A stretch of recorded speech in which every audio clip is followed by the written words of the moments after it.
Queridos irmãos, queridas irmãs, então esse vídeo é de número 217. Nosso Lar, livro de Chico Xavier. Quem semeia, colherá. Capítulo 40. Então, dando sequência aqui, nós vamos voltar umas 4 linhas. Quando Narcisa assim diz a André: não precisa continuar. Adivinhe o epílogo da história. Não se entregue a pensamentos destrutivos. Conheça o teu martírio moral. Dê experiências próprias. Entretanto, se o Senhor permitiu que reencontrasse agora esta irmã, é que já o considera em condições de resgatar a dívida. Até aqui, lemos e esclarecemos nos vídeos anteriores. Daqui em diante, nós vamos dar sequência. Vendo a minha indecisão, prosseguiu Narcisa: não tema. Aproxime-se dela e reconforte-a. Todos nós, meu irmão, encontramos no caminho os frutos do bem ou do mal que semeamos. Isso é muito forte. Porque nesse instante, Narcisa encoraja André a ir de encontro a aquela, a Heloísa, né? Heloísa, acho que é Heloísa mesmo, ou melhor, Elisa. Então, ela encoraja André ir ao encontro de Elisa e, de certa forma,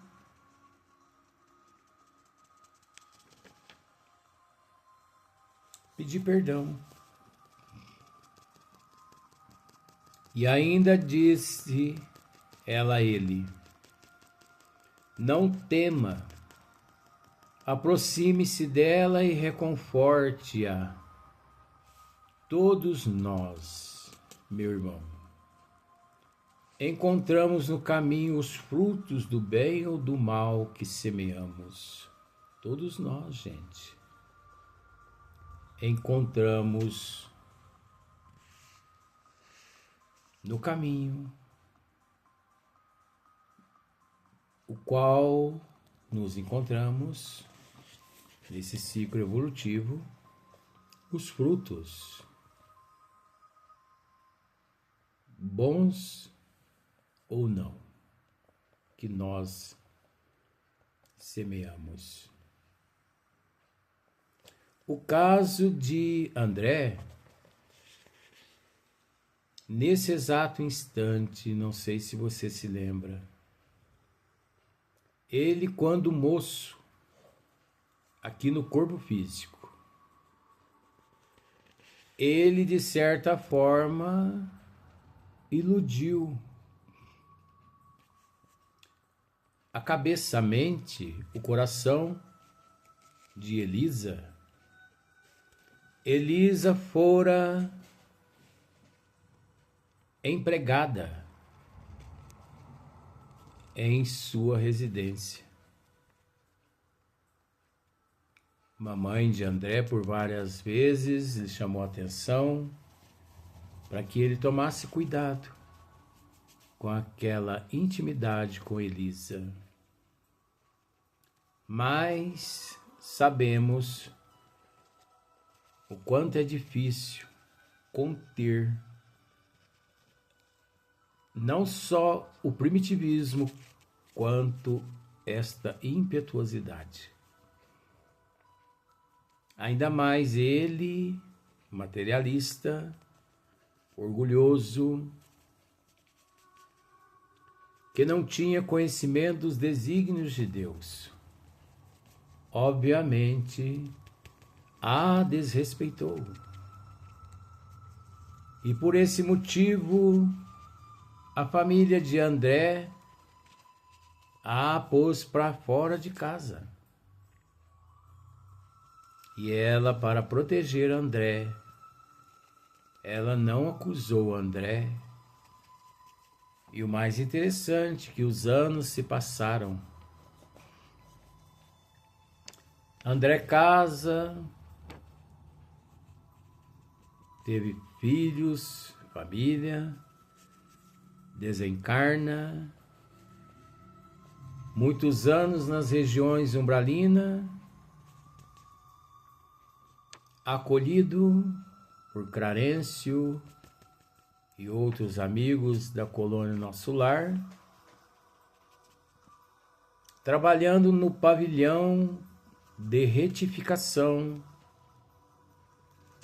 juntamente com Tobias e equipe. Antes ele trabalhava no pavilhão masculino. Com o tempo, ele recebeu autorização para ir para o pavilhão feminino. E chegando no pavilhão feminino, pavilhão 7, quem ele encontra lá neste pavilhão, na condição de enferma, em um leito? Elisa, aquela que um dia ele abusara dela aqui no corpo físico. Quantos de nós aqui na Terra, no corpo físico, por muitos motivos ou por motivo nenhum, abusamos uns dos outros, aproveitamos da situação e por esse motivo ignoramos os desígnios de Deus. Mas existe duas leis: a lei do homem e a lei divina. Mas a que prevalece é a lei de Deus, a lei divina. Mais cedo ou mais tarde, haveremos de nos reencontrar com aqueles os quais nos prejudicou ou nós os prejudicamos. Então é o caso aqui de Elisa e André. Por isso que frente a Elisa, Narcisa lhe diz: não tema, André. Aproxime-se dela e reconforte-a. Todos nós, meu irmão, encontramos no caminho os frutos do bem ou do mal que semeamos. Todos nós, gente. Todos nós encontramos no caminho os frutos do bem ou do mal que semeamos um dia. Às vezes, é preciso entender que nem sempre o mal que colhemos hoje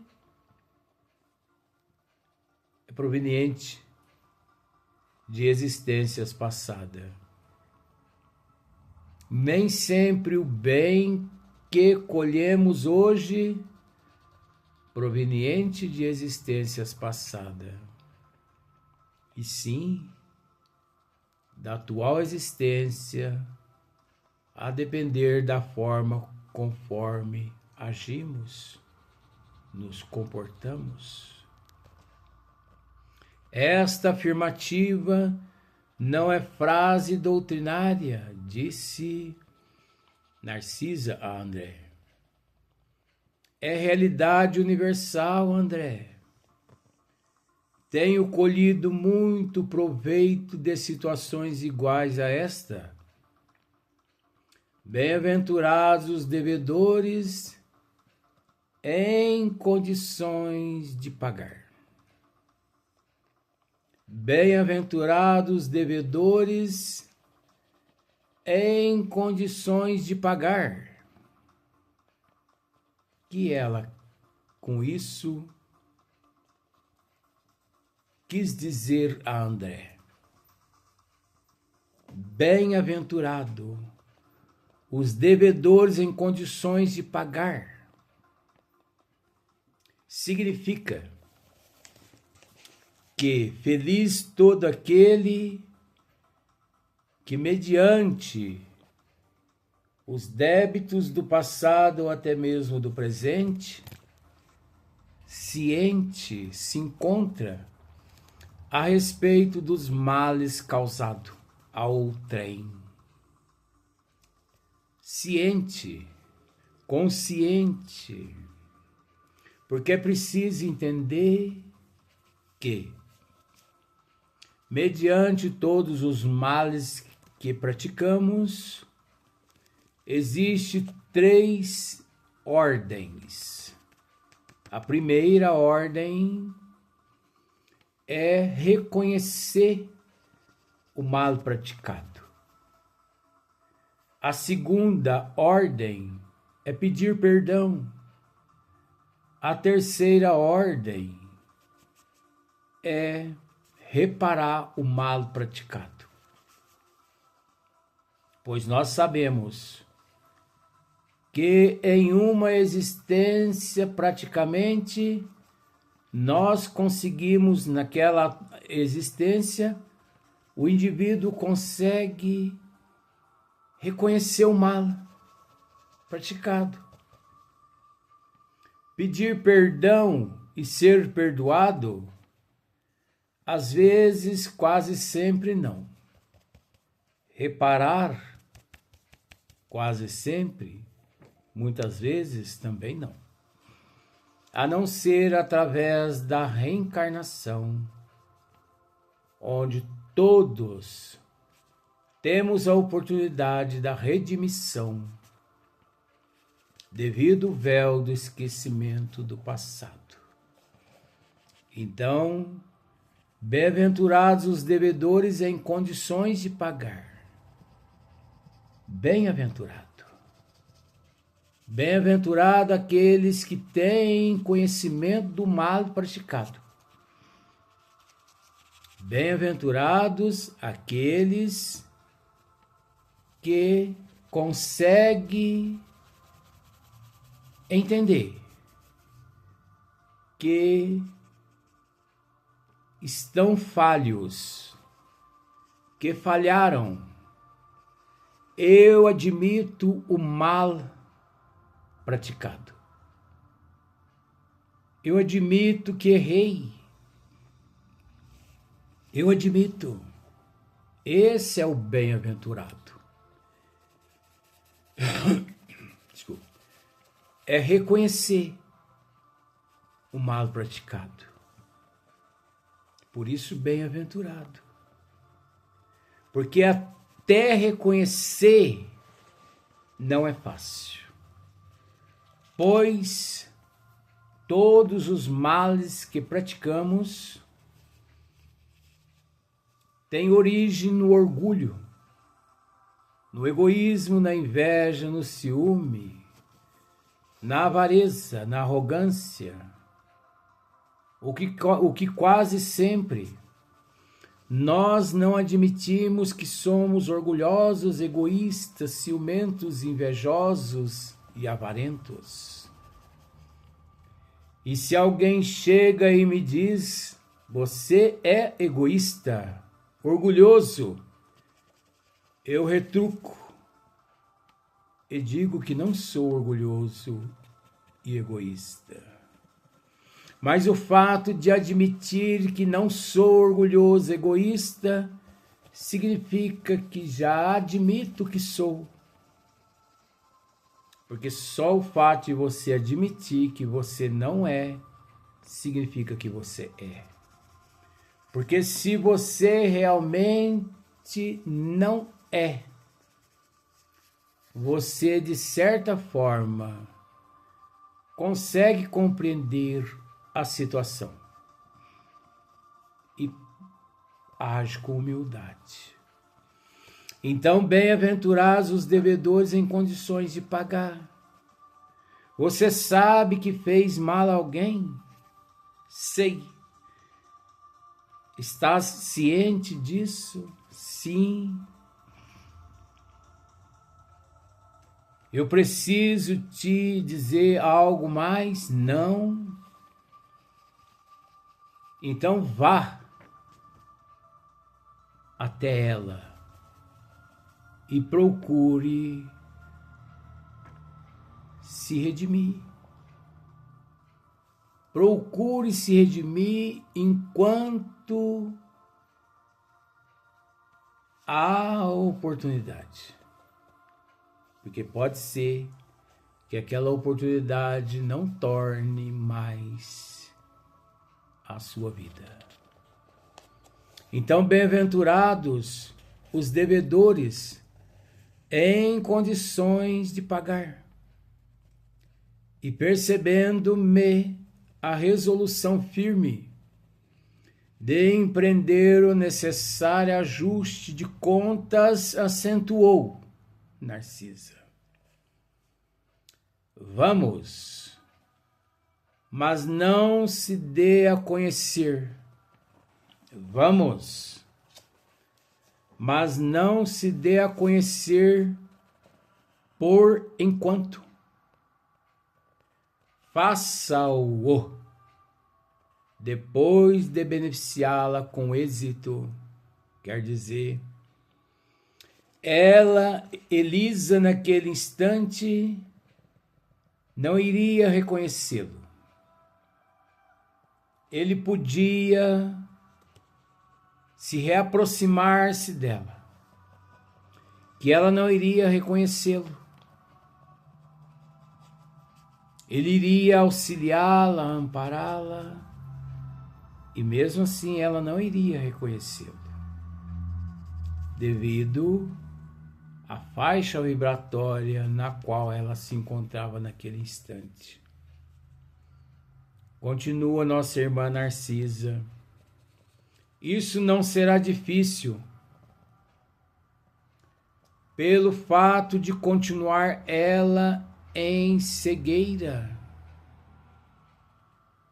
quase completa, temporariamente, é o que nós acabamos de dizer. Narcisa pede para que nosso irmão André se apresente, mas não se dê a conhecer. Olá, Elisa. Aqui quem vos fala é André, aquele que o prejudicara. Não, não é por aí. O que conserta o mal é o exemplo e não o exibicionismo antes da hora certa. Tudo no tempo de Deus. Por enquanto, faça-o. Depois de beneficiá-la com êxito, isso não será difícil, pelo fato de continuar ela em cegueira quase completa temporariamente.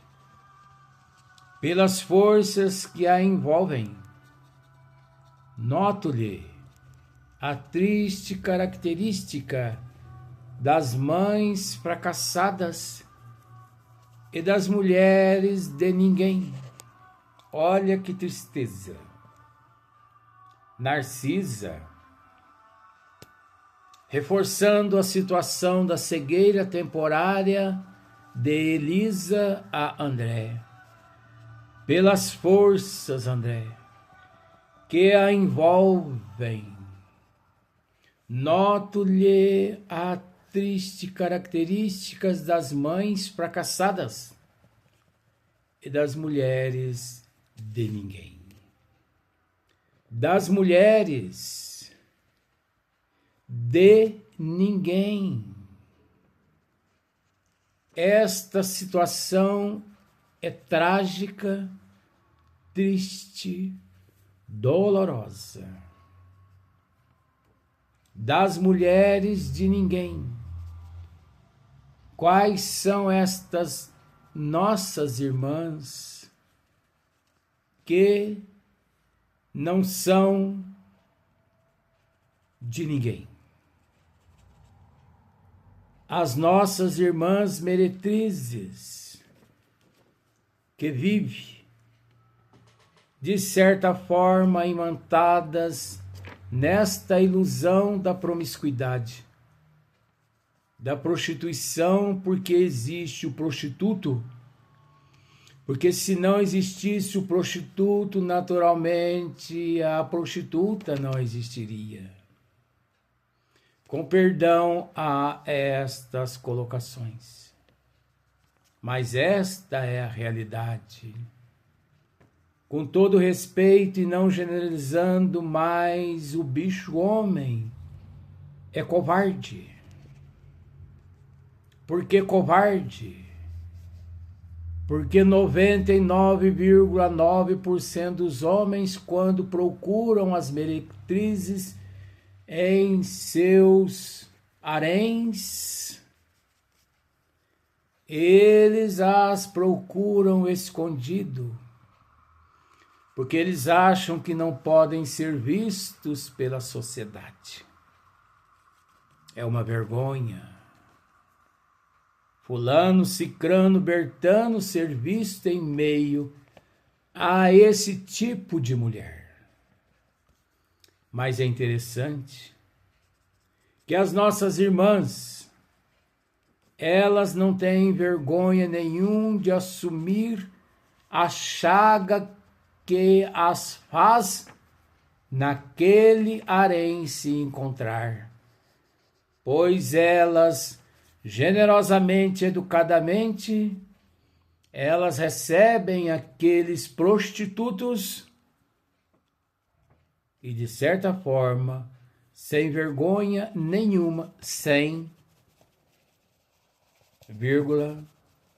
vergonha nenhuma de aparecer perante ou mediante a sociedade.